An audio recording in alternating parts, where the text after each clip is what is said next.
ভিন রাজ্যে কাজ করতে গিয়ে ফের প্রাণ হারালেন মুর্শিদাবাদের বেলডাঙ্গার এক যুবক। ঝাড়খণ্ডে কর্মরত অবস্থায় রহস্যজনকভাবে মৃত্যু হয়েছে ওই পরিযায়ী শ্রমিকের। এই ঘটনাকে কেন্দ্র করে এলাকায় তীব্র ক্ষোভ ছড়িয়ে পড়েছে। একদিকে পরিবারের শোক, অন্যদিকে একের পর এক পরিযায়ী শ্রমিকের মৃত্যু ও হত্যার অভিযোগ। সব মিলিয়ে আজ উত্তাল হয়ে ওঠে বেলডাঙ্গা।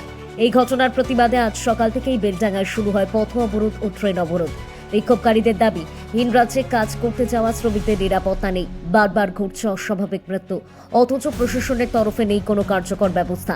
তাদের অভিযোগ, পরিযায়ী শ্রমিকদের জীবন আজ সবচেয়ে বেশি অনিশ্চিত। আজকের অবরোধের জেরে বেলডাঙ্গা সংলগ্ন এলাকায় যান চলাচল সম্পূর্ণ স্তব্ধ হয়ে পড়ে।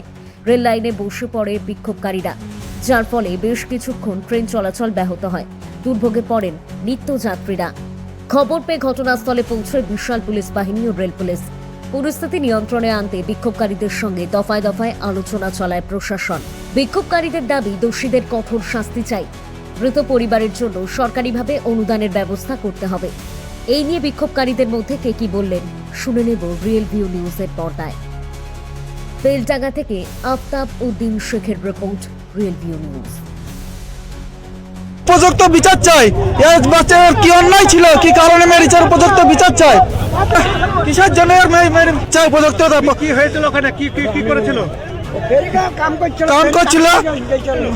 কি সমস্যার সমাধান হলো? সমস্যার সমাধান এটা হলো, এসডিও সাহেব ওই ফ্যামিলিটার জন্য, যে ফ্যামিলির আলাউদ্দিন শেখ মারা গিয়েছেন, হ্যাঁ, তার জন্য এসডিও সাহেব এবং এমএলএ সাহেব ছিলেন, ওনারা কিছু প্রতিশ্রুতি দিলেন যাতে এই সংসারটাকে সুষ্ঠু স্বাভাবিক চলা যায়। তার জন্য একটা সরকারি কোনো প্রতিষ্ঠানে একটা চাকরির ব্যবস্থা করে দিবেন। এটাকে মেনে নিল? হ্যাঁ, এটা ফ্যামিলি মেনে নিল।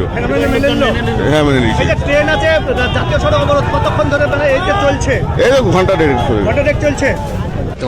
আমাদের ভাই দাবি হচ্ছে, আমরা যেখানে কাজে যাচ্ছি, আমাদেরকে মানে রাস্তায় চা খেতে দিয়ে যাচ্ছি, তার মানে কোথাকার লোক বাঙালি, বাংলাদেশের লোকগুলি মারধর করতে লাগছে। এরকম কেন হবে? আমরা তো শ্রমিক, আমরা তো খেটে খাই, আমাদেরকে কেন এরকম করবে? আমাদের আধার কার্ড প্রুফ দেখাচ্ছি আমরা, তো বলছে না তোরা বাঙালি, তোরা বাংলাদেশ থেকে এসেছিস এখানে। আমরা বলছি আমরা বাংলাদেশের না, আমরা তো ইন্ডিয়ার। তো বলছে না তোরা বাংলাদেশে, মানে বলছি তাও শুনছে না, মানে মারধর করছে আমাদেরকে।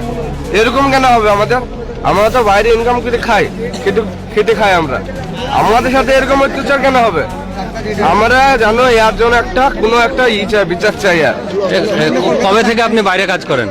বাইরে অনেকদিন ধরে কাজ করে। আমি আগে কি এরকম হয়েছে? আগে উড়িষ্যায় ছিলাম, আমি উড়িষ্যায় আস্তে আস্তে আমার সঙ্গে একজন মুখ নিল, আমি কিছু বললাম না, এ শালা তো বাঙালি। আমি বললাম দাদা আমি বাঙালি, আমার ভোটার, আমার আধার কার্ড আছে দেখেন। মানে দুটো আরো কত লোক ছিল আমার, তাদের জন্য আমি বেঁচে গেছিলাম। আমাকে তো মারতে চেয়েছিল ওরা। আপনার